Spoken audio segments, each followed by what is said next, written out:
مریب صاحب آپ سے سوال کروں گا، جس طرح آپ نے بات کی 26 نومبر کی اور پروٹیسٹ کی، کارکنان یہاں پر موجود تھے، ہم گراؤنڈ میں ان کے ساتھ ہی موجود تھے، نہ ان کے پاس کھانے کے لیے کچھ تھا نہ پینے کے لیے کچھ تھا.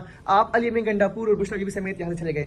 آپ جو کہہ رہے تھے آپ پروٹیسٹ کو کال آف بھی کر سکتے، لیکن آپ لوگوں نے نہیں کیا، کارکنان کو وہیں پر چھوڑا، ان پر شیلنگ ہوئی. آپ نہیں سمجھتے کہ جو کارکنان زخمی ہوئے ہیں، جو کارکنان جام بحق ہوئے ہیں، ان کی کہیں نہ کہیں جو ذمہ دار ہے وہ قیادت بھی ہے؟ سب سے پہلے میں آپ کے سوال کا جو پہلا پورشن ہے کہ کارکنان کو کھانے پینے کو نہیں ملا، اس میں سختی سے تردید اس کی کرتا ہوں. میرے سامنے آپ کا 26 نمبر چنگی پہ اور اس کے بعد بھی کارکنان کو کھانا پہنچایا گیا تھا. ڈی چوک کی بات کر رہا ہوں، ڈی چوک اس کے بعد ہوا تھا میرے بھائی.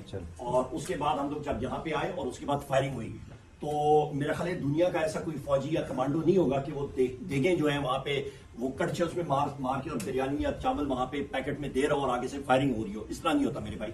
وہاں پہ ٹیئر گیس شیلنگ ہو رہی تھی اور وہاں پہ گولیاں چل رہی تھی. جس وقت گولیاں ایگزیکٹ ٹائم لائن میں آپ کو بتاتا ہوں، 8:30 بجے ایگزیکٹ شام کے اسے چند سیکنڈ پہلے لائٹیں آف ہوئی.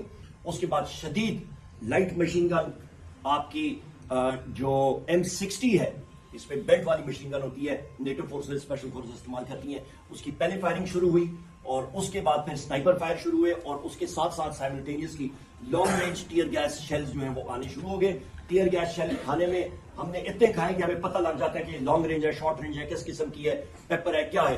ہم نے خود اتنا انہیل کیا ہوا ہے اور اس کو بھگتا ہوا ہے. یہاں پہ چھاتی پہ کھائے ہیں، یہاں پہ کھائے ہیں، ہر جگہ پہ ہم نے کھائے ہوئے ہیں، تو اس کا ہمیں پتہ ہے. نمبر 1. نمبر 2، جس وقت ڈی چوک خالی ہوا تھا اس وقت، کیونکہ اس سے پہلے کوئی جگہ نہیں تھی موڑنے کے لیے، گاڑیاں وہیں پہ کھڑی تھی، بلاک تھی. اس کے بعد جب چوک خالی ہوا وہاں سے پھر ہم لوگ نکلے، کیونکہ سب سے پہلی بات ہے کہ جس وقت ہیوی فائرنگ ہوتی ہے تو اس کا سامنا کرنا کوئی فوجی بھی نہیں کر سکتا. کوئی آدمی کھڑے ہو کے کہتا ہے کہ جی مشین گن فائر ہو رہا ہے تو میں کھڑا رہتا ہوں. سب سے پہلا ہوتا ہے کہ آپ کور لیں.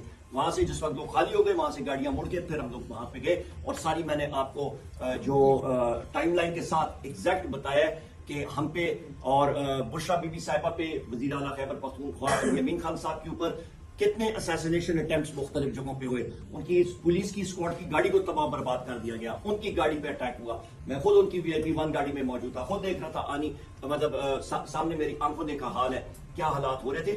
بڑی مشکل سے ہم لوگ یہاں سے نکل کے گئے اور ستم ظریفی یہ کہ شہباز شریف کے آرڈرز پہ فائرنگ بھی ہوئی، لائیو بلٹس فائر کی گئی جس کو فل میٹل جیکٹ بلٹ کہتے ہیں، ٹیئر گیس شیل مارے گئے، شوٹ ٹو کل کے آرڈرز تھے شہباز شریف کے. اور اس کے بعد وزیر اعلیٰ